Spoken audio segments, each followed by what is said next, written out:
Kita buka kembali Mushaf Al-Quran masih pada surat ke-24 surat An-Nur ayat 34. A'udzu billahi minasyaitonir rajim. A'udzu billahi minasyaitonir rajim. Bismillahirrahmanirrahim. Bismillahirrahmanirrahim. Walaqad anzalna ilaikum ayatin mubayyinat. Walaqad anzalna ilaikum ayatin mubayyinat. Wa matan minal ladzina qalu min qablikum Wa masalan minal ladzina qalu min qablikum wa mau'izatan lil muttaqin. wa mau'izatan lil muttaqin. Allahu nurus samawati wal ardh. Allahu nurus samawati wal ardh. Mathalu nurihi kamisakat. Masalun nurihi kamisakat. Kamiskati fiha misbah. Kamisatin fiha misbah. Al-misbahu fi zujajah. Al-misbahu fi zujajah. Az-zujajahu ka'annaha kawkab. Al-zujajatu ka'annaha kawkab. Kawkabun dzurriyyun yuqadu min sajarah. Kawkabun dzurriyyun yuqadu min sajarah. Min sajaratin mubarakatin zaitunah. Min sajaratin mubarakatin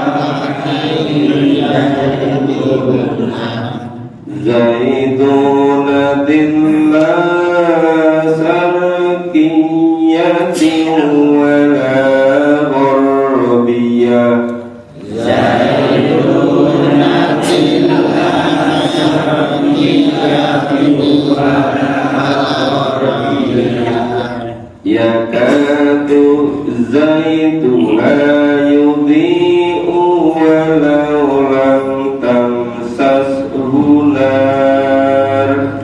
Yakadu zaituha yudhi'u walau lam tamsashu nar. Nurun ala nur. Nurun ala nur. Yahdillahu li nurihi man yasha'.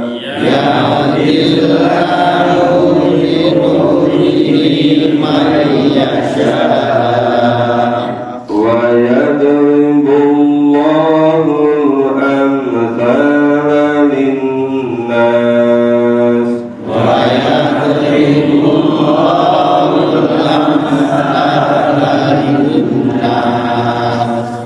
Wallahu bikulli syai'in alim. Wallahu bikulli syai'in alim.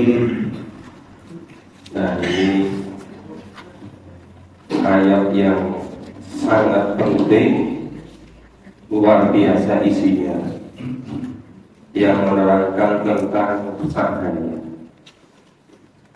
Ya diamali walaqad anzalna ilaikum ayatim mubayyinat, dan sungguh kami Allah telah menurunkan kepadamu ayat-ayatnya yang memberikan penerangan, mubayyinat, bayan, dari kata bayan.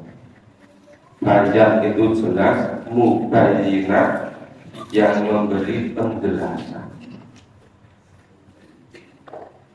Dulu waktu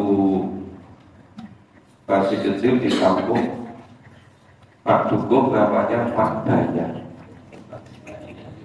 Biasanya memberi penjelasan kepada rakyat kabar-kabar dari kelurahan. Jadi biasanya kalau Pak Bayan menjelaskan itu, kalau di kampung kan mudah menyebar,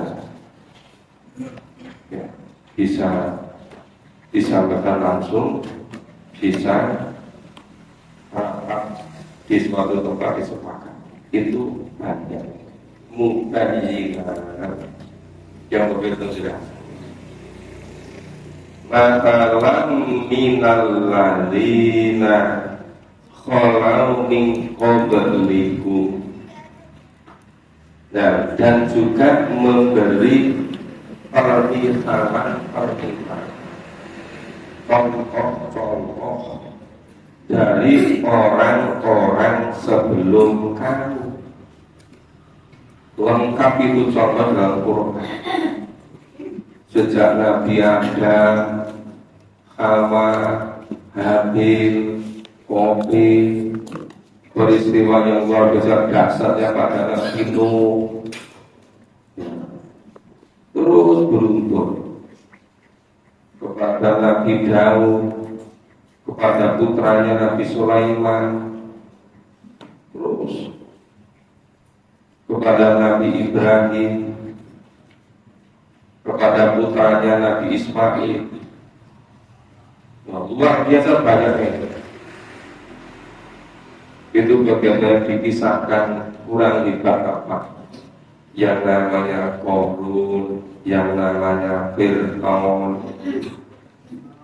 yang namanya Haman, ya ilmuwannya, teknokranya, gitu kan,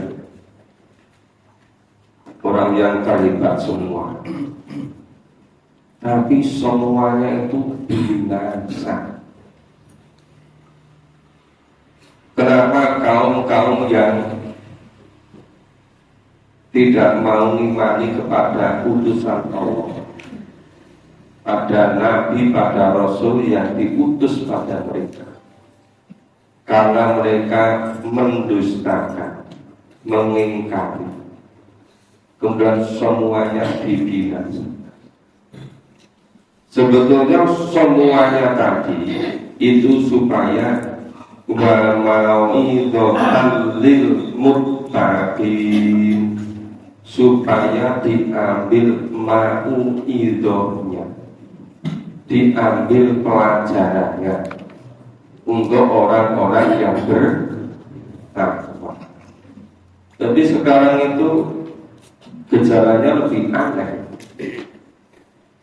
Anehnya itu seluruh kisah-kisah tadi, seluruh permisalan, contoh-contoh tadi, itu semuanya dijelaskan berulang-ulang di dalam Al-Quran.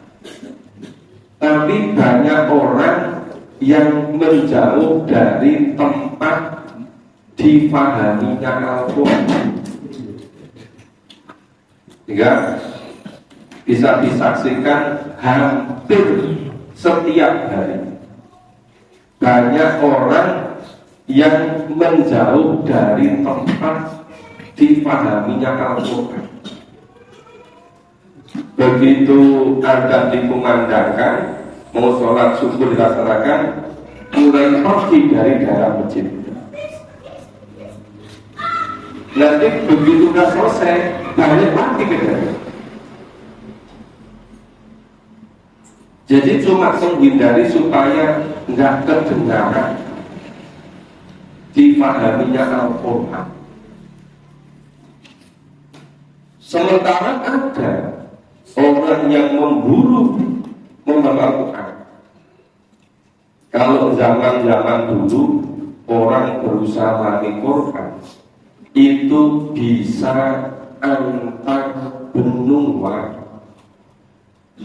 bukan hanya antar negara, bukan hanya antar pulau, tapi banyak ilmuwan-ilmuwan muslim, ulama, imam-imam mazhab yang rela meninggalkan kampung halamannya semenjak kecil untuk memburu Al-Quran. Coba sampai ada anak yang lahir di Spanyol, Eropa, itu memburu Al-Quran sampai merantau ke Timur Tengah, sampai di Mesir. Akhirnya tinggal di Mesir sampai wafat. Dulu banyak juga dari Nusantara ini yang melalui jalan laut, kapal, sampai ke Timur Tengah. Awal-awal dulu mungkin perlu waktu hampir 1 tahun, karena hanya pakai layar kecil, dan itu betul-betul perjuangan yang luar biasa. Yang berikutnya bisa bikin lebih besar, mungkin bisa jadi 9 bulan, 8 bulan. Berikutnya lebih cepat lagi, jadi 5 bulan, 4 bulan. Kemudian ketika terjadi revolusi industri, ditemukan mesin. Di salah satu mesin untuk kapal bisa lebih cepat, itu sudah 18. Tapi orang dari Nusantara ini, Islam sudah masuk Nusantara itu abad 8. Abad 13 Islam sudah merata di Nusantara. Coba Bapak Ibu bisa pikirkan bagaimana perjuangan abad ke-8 awal, akhir abad ke-7, dari Timur Tengah Islam sampai di Nusantara. Kira-kira seperti apa perjuangan? Dan bagaimana dari Nusantara ketika itu untuk menunaikan ibadah haji sekaligus belajar Quran, karena perjalanannya lama jauh, kadang-kadang sampai tinggal di Saudi bertahun-tahun, bahkan ada yang puluhan tahun, bahkan sampai ada yang menjadi ulama sangat terkenal di Saudi sampai meninggal di sana. Coba bayangkan, sama-sama menginginkan surga, tapi sampai ada yang berusaha sampai berubah-ubah seluruh hidupnya dicurahkan untuk akhirat. Tapi sekarang banyak orang sekedar gengsi, yang nuntuni membersamai baca Al-Quran itu dianggap bukan orang yang dari kelompoknya, bukan dari orang yang dianggap memahami Quran. Macam-macam sebabnya, tapi intinya satu, tidak mau memahami isi Al-Quran.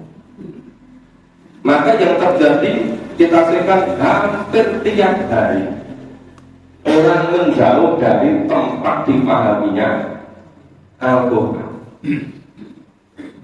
Ini akan berjalan kemungkinan besar baru betul-betul sadar itu nanti ketika menjelang ajal datang. Itu betul-betul menyesal yang tiada taranya. Kalau sekarang ini diomongi orang, ibarat sudah tidak pernah bisa mendengar lagi. Sebelum ngomong sudah ditolak dulu.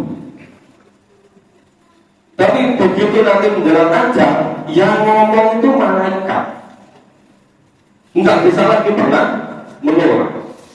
Menolak dengan cara apapun tidak pernah bisa.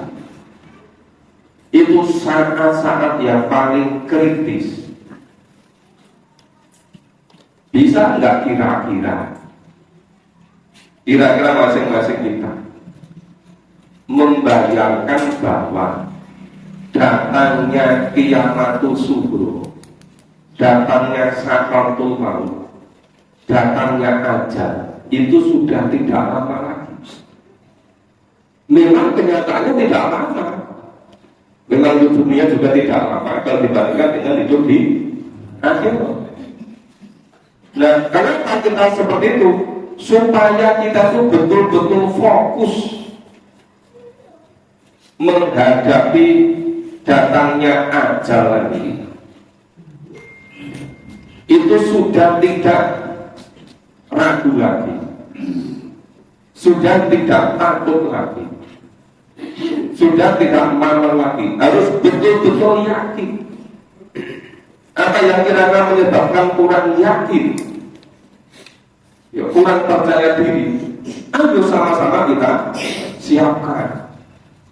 Kita bareng-bareng menyiapkannya. Bisa jadi, tidak jadi. Nenek moyang kita dulu, ya jadi salah satu di antara yang pejuang-pejuang zaman dulu. Mereka berjuang demikian rupa. Tapi kenapa generasi kita itu generasi kok mudah menyerah? Ya kan? Apa artinya pagi-pagi hujan, kemudian tidak berangkat mandi Quran ke masjid? Padahal hujan di daerah ini itu sedingin-dinginnya, itu tidak pernah seperti di Eropa yang sampai minus 58 derajat. Minusnya itu bisa bayangkan nggak, minus 58 derajat. Itu pun kehidupan terus berjalan loh. Tapi kenapa kita terlalu meninabubukan diri kita sendiri? Padahal sama-sama kita itu juga dibuat oleh Allah sama dengan yang tinggal seperti itu. Kalau nenek moyang kita belum mampu, kenapa kita tidak mampu? Kenapa kalau siang misalnya panas atau sore katanya sumuk, gerah gitu. Sepanas-panasnya kita itu nggak sampai 40 derajat. Nyampe nggak di sini 40 derajat? Nggak nyampe kan? Bapak itu bisa bayangkan di suatu tempat, ya misalnya di Asia Barat atau di Afrika atau Timur Tengah, itu bisa mencapai 50 derajat lebih. Kalau pas panas-panas. Tapi kenapa orang semuanya berburu ke sana? Itu khusus orang-orang yang memiliki kebulatan tekad. Tapi yang nggak punya kebulatan tekad, itu 32 derajat aja sudah merasa panas sekali. Padahal sama-sama besok menuju akhir. Nah, ini tadi sedikit penjelasan bahwa itu talil muttaqin. semuanya tadi supaya diambil mau'idhah.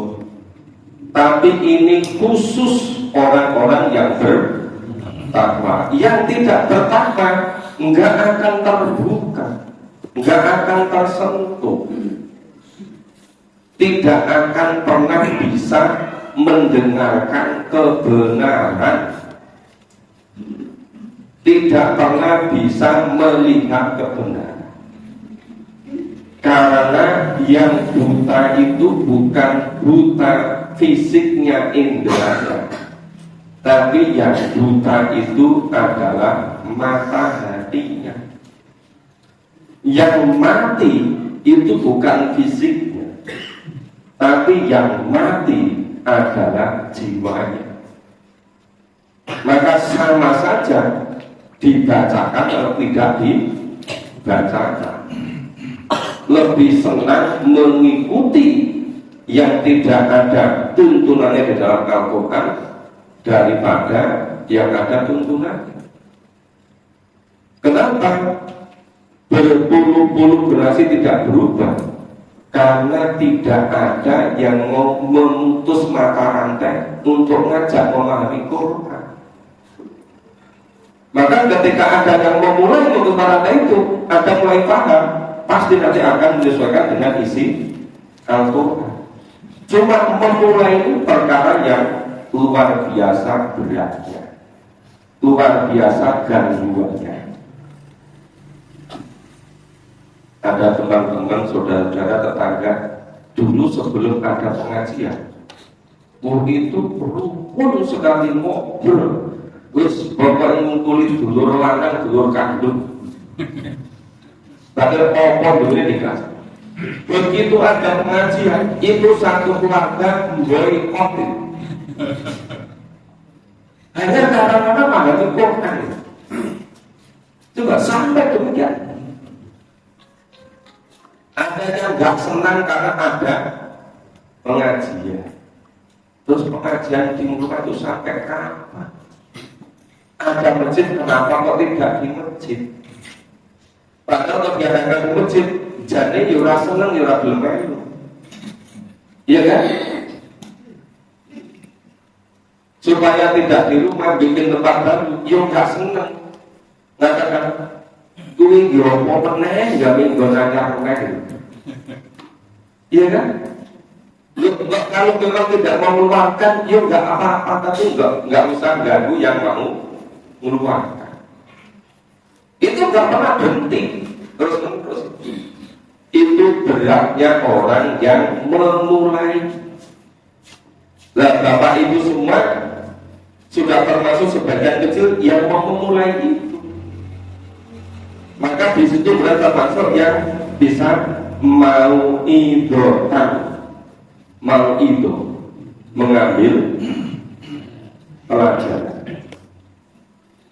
Tapi khusus orang yang ini intinya surat An-Nur pada ayat 35. Allahu nurus samawati wal ardh. Allah yang memberi cahaya, yang mencahayai, yang menyinari langit dan bumi. Nur Allah itu apa? Nur Allah itu diberikan pada Nabi, para Rasul, namanya wahyu. Wahyu.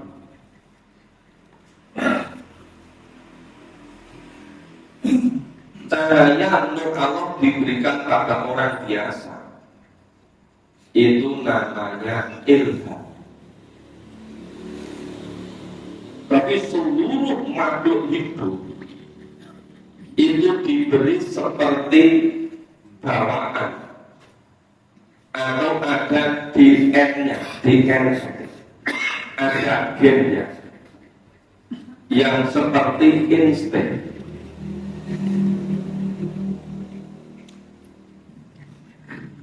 Orang mungkin bertanya-tanya, Nabi Adam alaihissalam dengan Siti Hawa itu belum pernah ada pendidikan seks, belum ada. Tapi kok bisa ketemu? Kok itu caranya begitu? Kok bisa melahirkan Habil, Qabil dan putri-putrinya? Iya kan? Tapi sekarang anak-anak umur 2 tahun, 3 tahun, 4 tahun belum diajak melalui Quran, sudah pertama-tama pendidikan seks. Dengar nggak itu? Ada yang agama ganti agama seks gitu. Apapun hidupnya mau sebab hubungannya sama ibu. Yo perhatiannya, yo risetnya, yo publikasinya, yo pokoknya nek iso wiwit anak orang lahir itu mesti dikasih pendidikan seks. Memang orang sekarang itu aneh-aneh semua. Seharusnya kalau itu ya, orang sudah dikasih seperti nur Allah, cahaya Allah, itu dengan sendirinya dan gitu-gitu. Iya kan?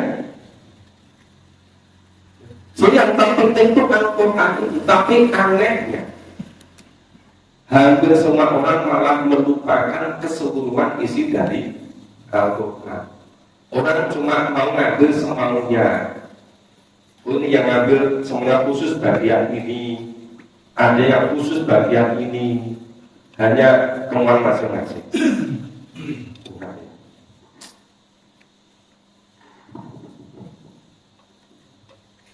Nah itu tadi Allahu nurus samawati wal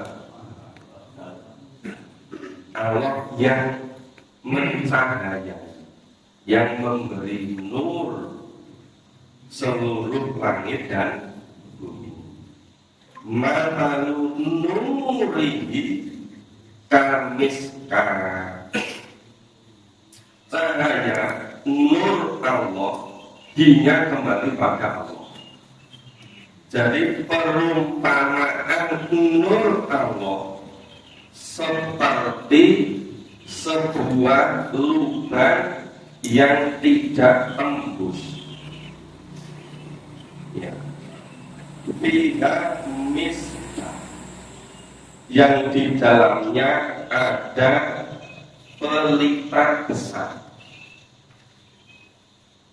Mungkin di antara Bapak Ibu pernah ada yang ingat zaman dulu itu ada bangunan yang rumahnya itu dindingnya tebal, yang di dindingnya itu ada lubang, yang lubangnya itu tempat pelita.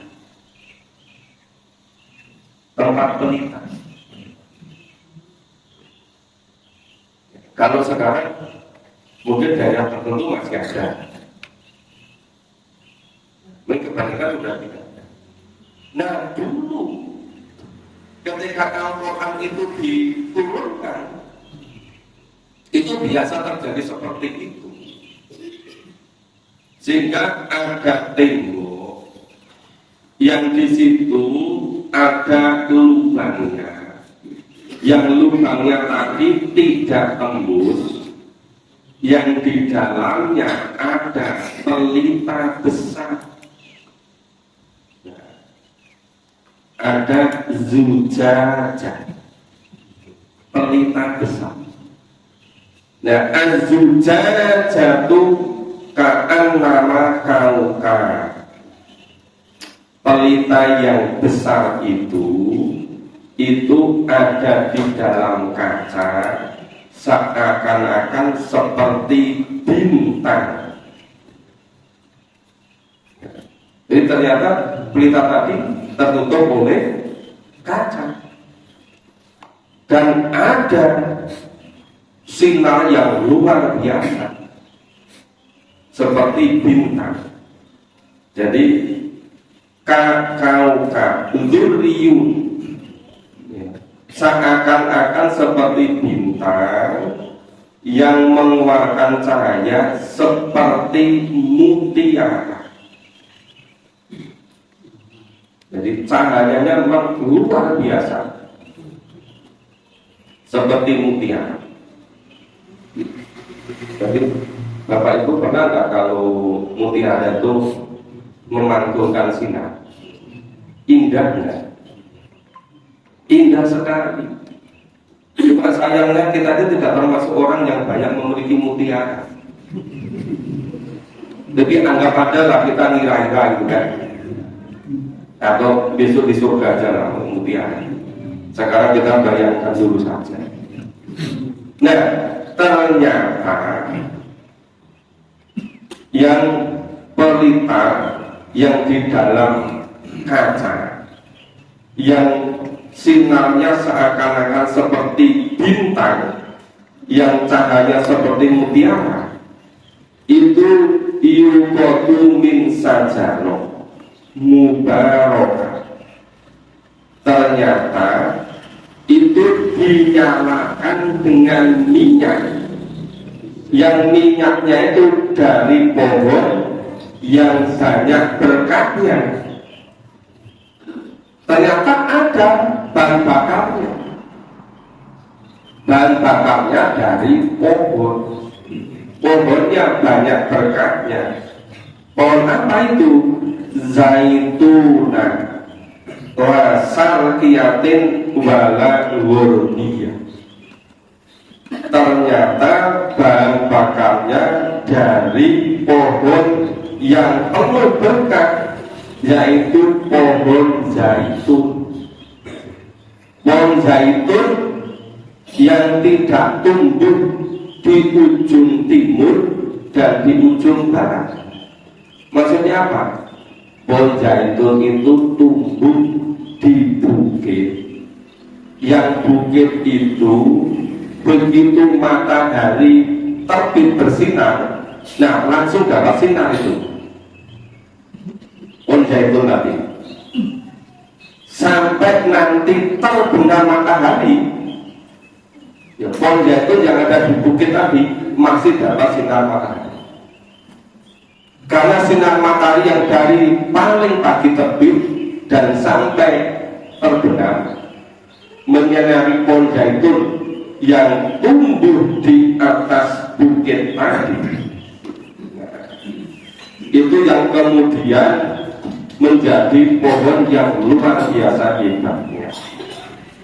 Nah, yang minyaknya itu hampir-hampir bisa meneranginya. Sudah pernah lihat minyak zaitun yang asli kan? Bening apa enggak? Digambarkan di sini seperti bisa menerangi. Berarti bening kan? Mungkin yang sampai pada kita itu bukan minyak zaitun beneran mungkin. Zaitun yang sudah kemurniannya berapa persen mungkin banyak campurannya. Kalau tidak bisa menerangi ya. Tapi minyak zaitun yang sebenarnya ya seperti yang firmankan Allah ini. Ya, walaupun tidak tersentuh oleh api. Jadi minyak zaitun itu walaupun tidak tersentuh, nggak ada apinya, tapi seperti ada pencahayaan yang bisa menerangi. Nah, kemudian nurun ala nur, cahaya di atas cahaya.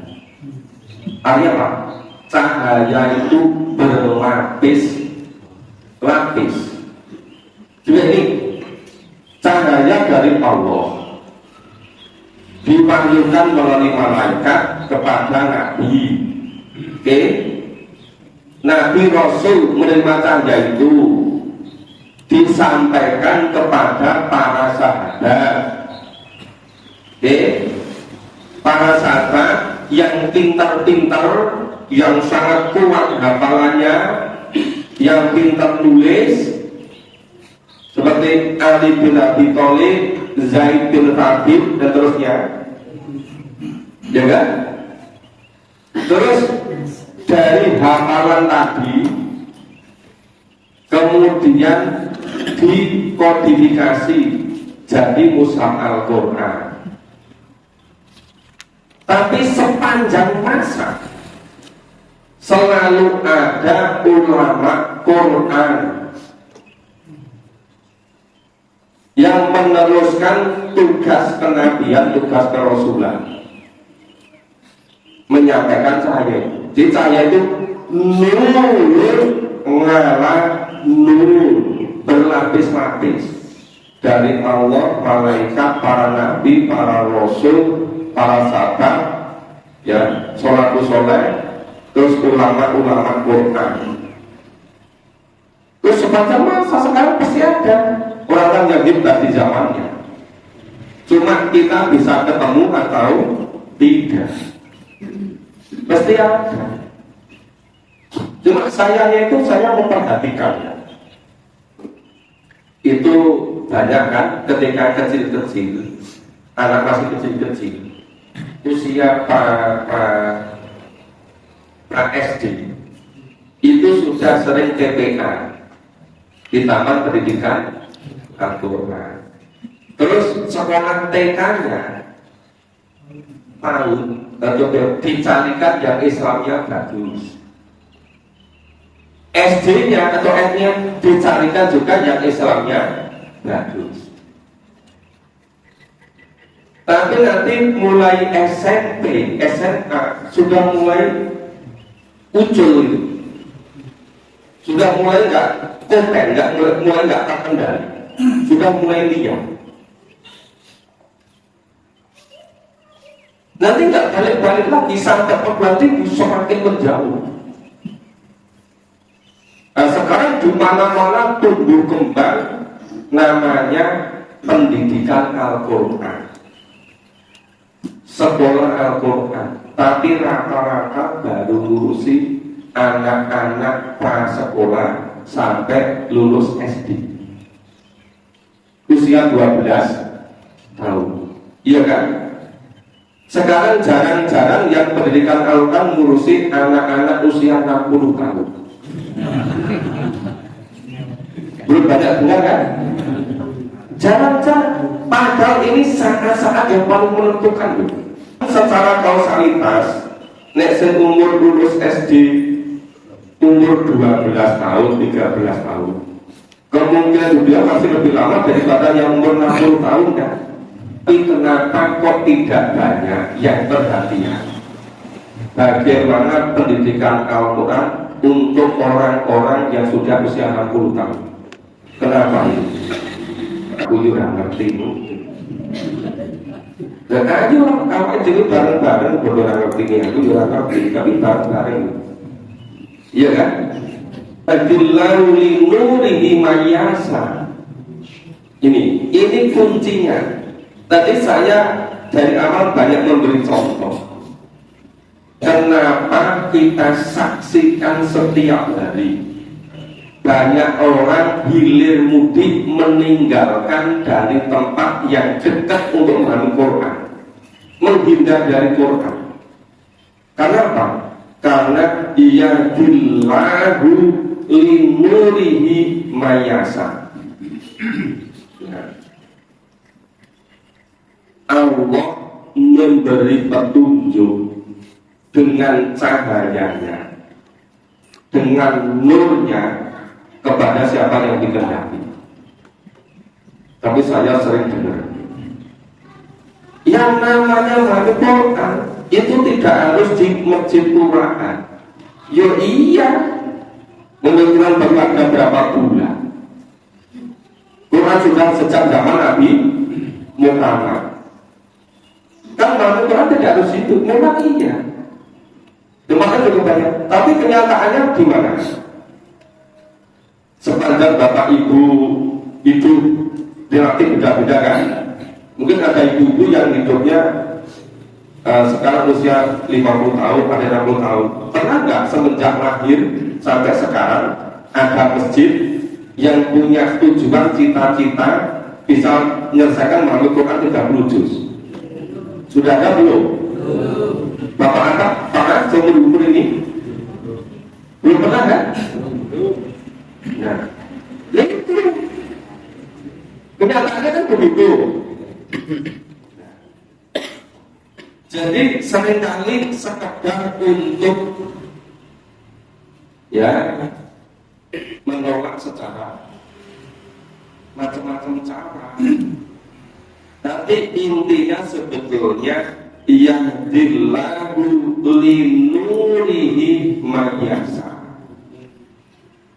Ada kan yang jaraknya dari sini mungkin ada yang 7 kilo, 8 kilo merasa dekat. Ada yang jaraknya dihitung hanya berapa langkah itu, tapi terasa sangat jauh. Ternyata jauh dekat itu bukan persoalan jarak.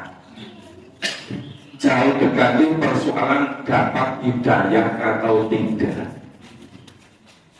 Jadi kalau memang tidak dapat hidayah, bahwa namanya dikasih nama hidayati, ya belum tentu dia wali Quran. Iya kan? Jadi yahdillahu linurihi mayasa wa yadribullahul amsala linnas. Ya, Allah membuat perumpamaan linnas bagi manusia. Wallahu bikulli syai'in alim. Dan Allah Maha mengetahui atas segala sesuatu. Nah, luar biasa padatnya isinya kan. Nah, surat An-Nur luar biasa. Memang ini Quran itu kalau kita paham betul-betul, ya semua ayat, semua surat itu luar biasa. Cuma yang sedang jadi perhatian, kita itu penyampaian. Itu yang betul-betul menjadi fokus puncak dari fokus kita.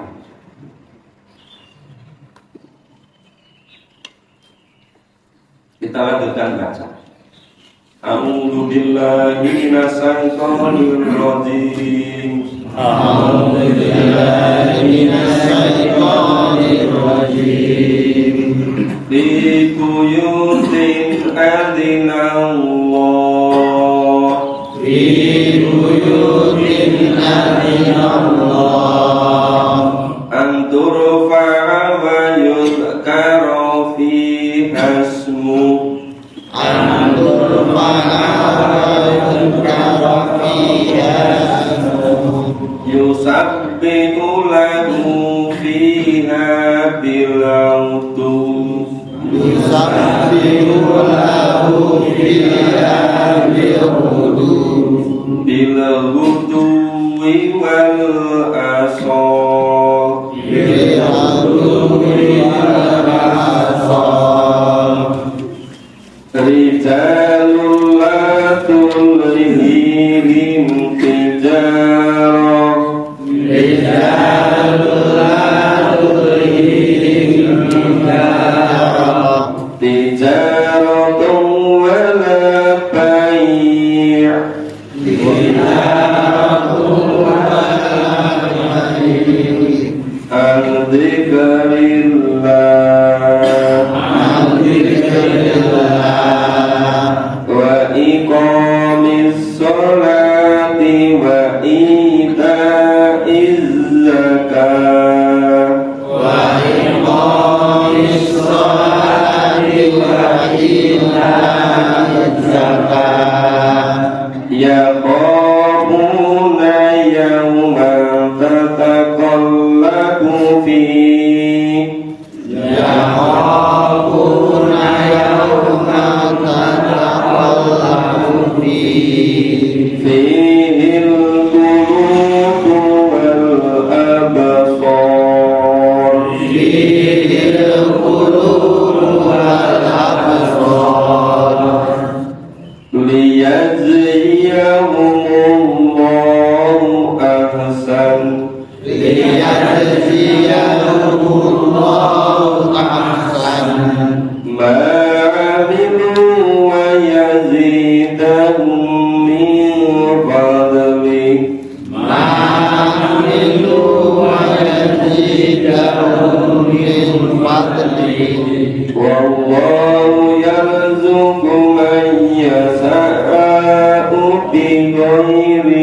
hisab. Wallahu yarzuqu man yasha'u bighairi hisab. Fi buyutin adinallah antur pa'a wa yuzkaru fiha ismuh, di rumah-rumah Allah, di masjid-masjid Allah itu bertasbih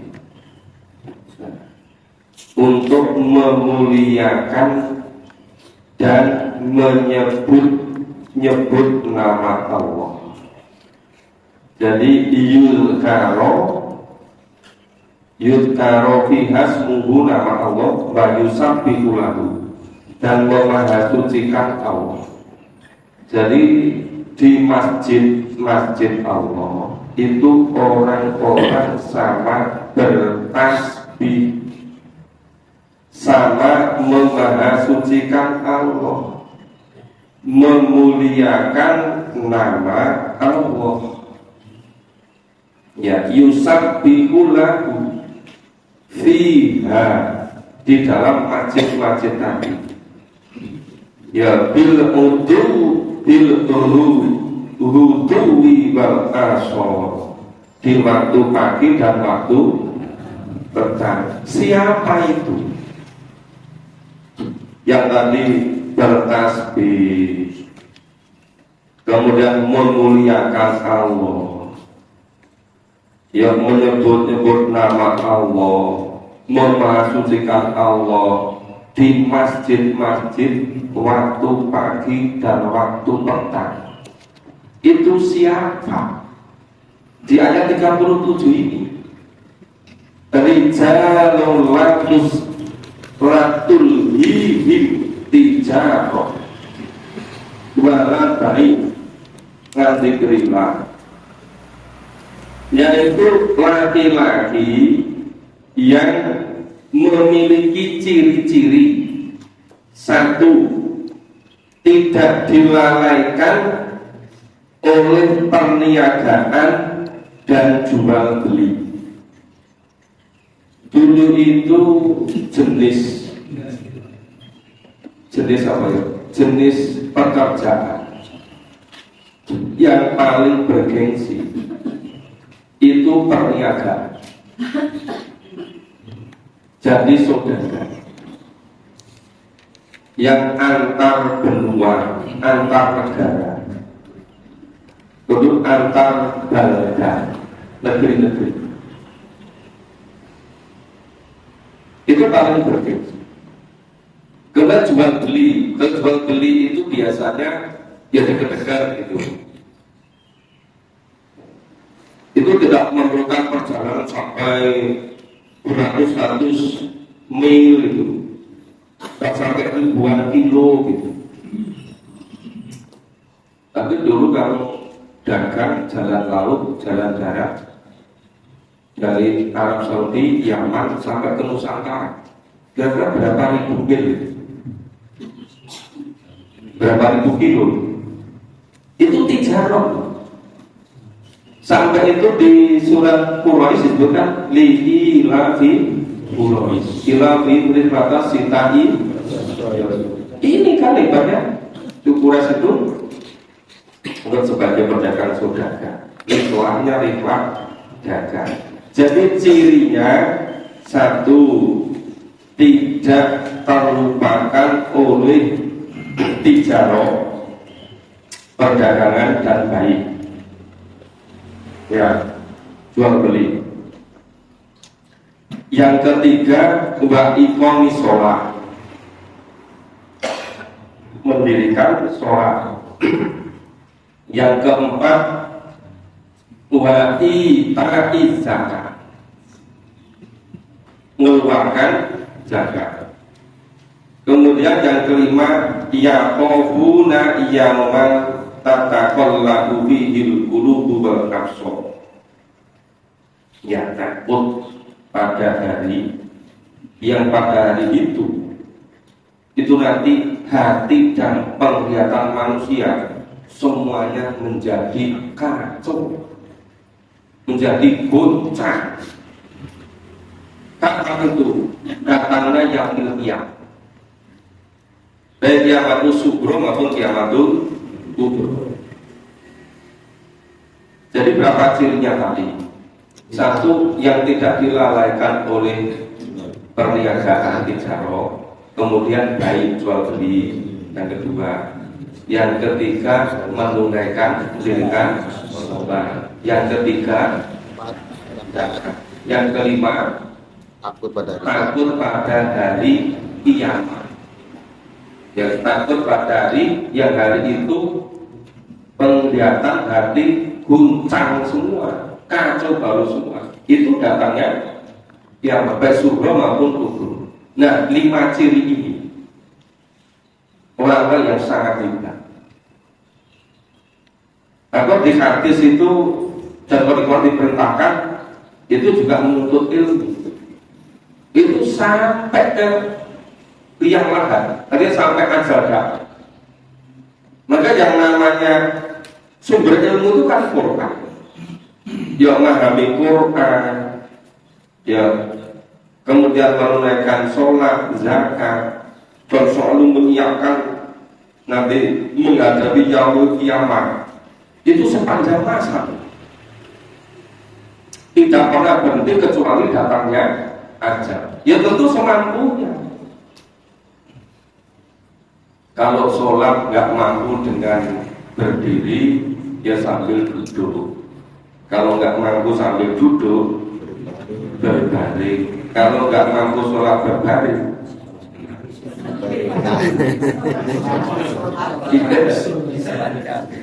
oke, disulapkan bulan. Lihat ziyahumullahu aksan. Nah, mereka itu semua itu Allah memberi balasan kepada mereka yang lebih baik, aksan lebih baik. Wa amilu, dan apa yang telah mereka kerjakan, bayazidahum min fadli, dan Allah menambah karunia-Nya kepada mereka. Wallahu yarzuqu may yasha'u bighairi hisab, dan Allah berezeki kepada siapapun yang dikehendakinya tanpa batas. Bighairi hisab. Tapi syaratnya tadi 5. Tadi yang namanya tijarah baik itu contoh yang paling menggiurkan itu loh. Tapi jangan, loh, saya nggak main Quran, bukan dagang, saya akan ke sawah. Itu bagian. Loh, saya kan PNS yang Quran, tapi kan ke kantor. Lah itu bagian itu. Cuma kalah bergengsi dengan tijarah. Itu kasih contoh yang paling menggiurkan. Tapi seluruh maisha, seluruh aktivitas pekerjaannya mendatangkan fadilah, karena Allah. Itu tidak dilupakan oleh itu. Nah, kemudian dirikan sholat, mengeluarkan zakat, dan takut datangnya kiamat. Itu nanti orang yang memang dikasih balasan di ghairi hisab, tanpa batas. Ya, demikian Bapak Ibu pagi hari ini. Insya Allah besok pagi kita lanjutkan. Kita perlu agak detail sedikit supaya isinya itu agak jelas, agak bulat ya, agak sabar sedikit. Ya, yang kita memahaminya pelan-pelan, supaya kita betul-betul bisa menangkap isi kandungan dari tema ini. Mohon maaf bila ada kurang bahasanya. Kita akhiri bersama dengan bahasa alhamdulillah dan doa qur'an.